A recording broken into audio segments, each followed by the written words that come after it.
Ok? Maravilhoso. Então vamos lá. A primeira história. Aí. Primeira história. Eu jogava futebol no Goiás. Eu era do time de base do Goiás. E eu me achava um craque. Você sabe que modéstia não é exatamente a minha...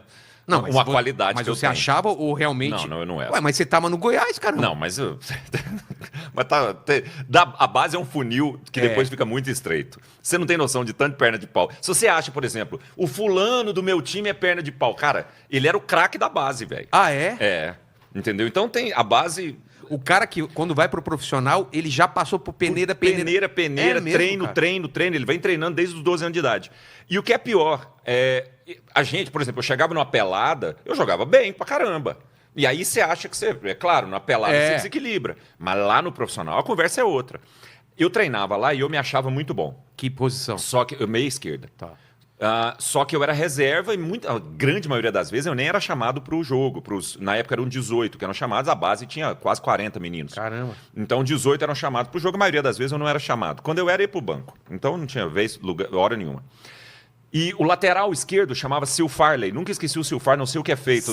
Sil Farley, olha que nome de lateral esquerdo maravilhoso. Sil Farley pela ponta. Sil Farley domina.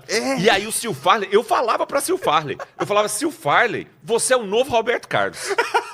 Por quê? Porque eu achava que Sil Farley ele chutava pra caralho. Ele chutava, cruzava como ninguém, corria pra caramba, um fôlego... Peraí, estamos falando do Roberto Carlos jogador. Jogador, é. Porque não corre legal. Não ia ser meio manco, né? Tal. Aí o Sil Farley, eu falava, Sil Farley... Olha pra você ver como a minha visão de futebol era distorcida. Eu falava, Sil Farley, você é o novo Roberto Carlos, cara. E eu era reserva, e eu nunca pegava, fui reclamar com o presidente do clube. Porque você achava melhor do que o cara. Presta atenção, olha o meu nível. eu não fui reclamar com o treinador, eu fui reclamar com o presidente do Goiás. Eu falei, não tem lógica eu ser reserva. Você tá zoando. Você tá de zoeira. Eu? Habilidoso? Bonitinho, ó. Tô aqui pronto pra dar uma entrevista. Entendeu? Corro bem. Batalho pela bola. Você já se imaginava estando lá fazendo o gol do título. Cada banho meu era uma entrevista pós-Copa. Entendeu? Pra cada banho que eu tomava, eu dava uma entrevista pra Globo, agradecendo minha família pela Copa do Mundo. Professor, eu queria muito agradecer, porque as pessoas que acreditaram em mim, cada banho era uma entrevista diferente que eu dava.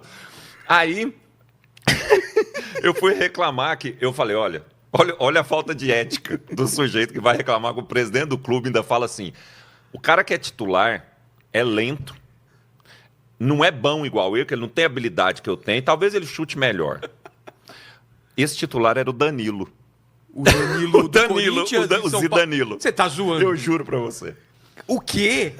Você falou, você poderia... Eu achava que eu era melhor que o Danilo. Pior, você poderia ter destruído a carreira de um dos maiores ídolos do Corinthians. Cara, um cara que foi campeão mundial pelo São Paulo e pelo Corinthians. Só isso. Só. E eu achava que eu era melhor que ele. Eu não sabia dessa história, velho. Eu fui terceiro reserva do Danilo. E eu achava de uma injustiça. E o presidente falou o quê pra você? Cara, eu não lembro direito, mas eu acho que no fundo ele só deve ter feito assim. Esse cara tá de brincadeira comigo, sabe? Porque é muita cara de pau. Eu acho. Mas, cara, deve ser uma coisa normal, né? Ele falou, mais Sim, um. lá vem o moleque pedante, achando que é melhor que o Danilo. Você era reserva do Danilo. Eu era terceiro reserva do Danilo. Ah, tinha um cara ainda pra você. Tinha um cara na fila Você queria pular à frente desse cara. Eu queria... Não.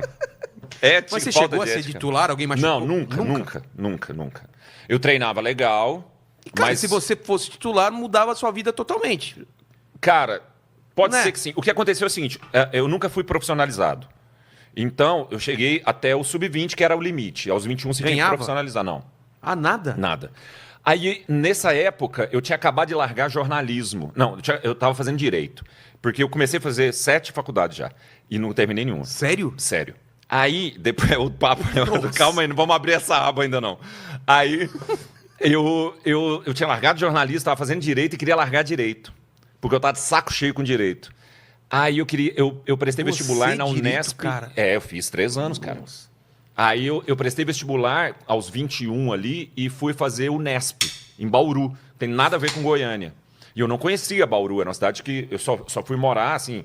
Depois eu me apaixonei por Bauru. Hoje é uma cidade que eu tenho paixão por ela, mas na época eu não sabia o que era. E eu fui para Bauru. Quando cheguei lá, tem o Noroeste de Bauru. Aí eu cheguei a fazer uns testes e uns treinos com o Noroeste de Bauru, mas eu já tinha 21 ali.